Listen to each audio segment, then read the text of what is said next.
After starting the program, it will ask you to select an audio file. Only WAV files are supported. If your files are in different formats, you need to convert them. The program will compute the spectrogram of the audio file. Color band will help you to determine the volume of each segment. To zoom in and out on a specific area, you can use the designated controls. Simply enter the coordinates of the area you want to focus and click on Plot button.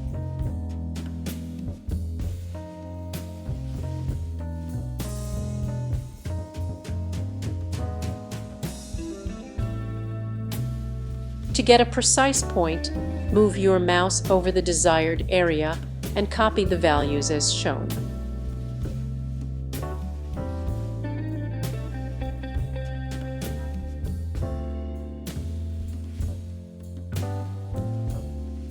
You can return to original view by clearing the inputs. You can also enable grids for easier navigation.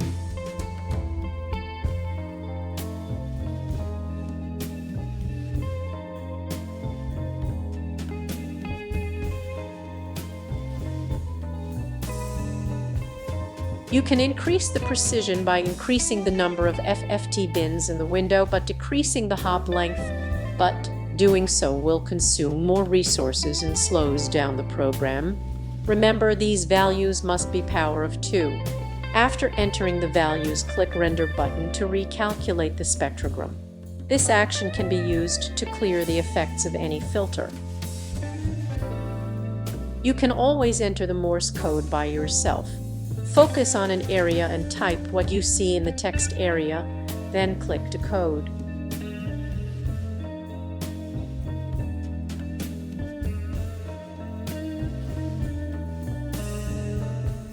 But why type hundreds of characters by yourself? Click on the Solve button to extract Morse code automatically.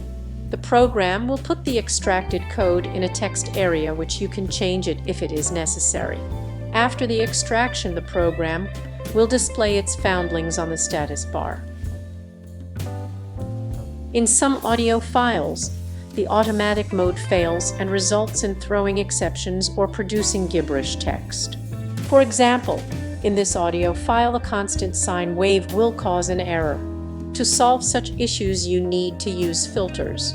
There are 3 types of filters that can be used, which will be detailed in a bit. To apply a filter, select its checkbox, enter the values and click on the Apply button. You can apply each filter in any combination. The result will cascade. If multiple filters are selected, each filter is applied in order top to bottom. To restore the original audio, click on the Render button. The threshold filter removes the noise by the given amount. Its inputs should be between -80 and 0. The frequency and time filters remove the segments outside of the given intervals. In this audio file, we removed the erroneous part using frequency filter.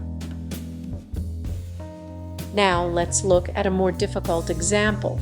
In this audio file, there are multiple Morse code broadcasting in different frequencies in a very noisy environment. As you can see, the automatic solution is not working. First, we increase the precision.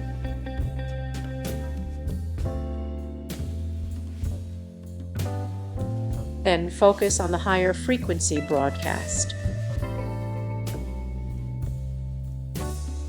Then the lower frequency broadcast.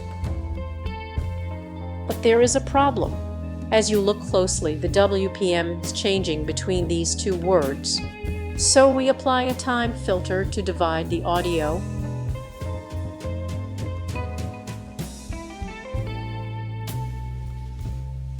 Remember, you can enter the Morse code yourself if the program cannot solve it.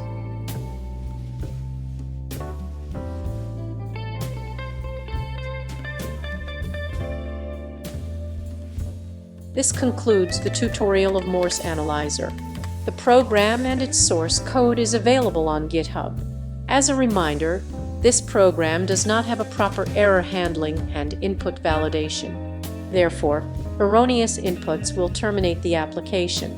If this has happened to you, reopen the application and give different inputs.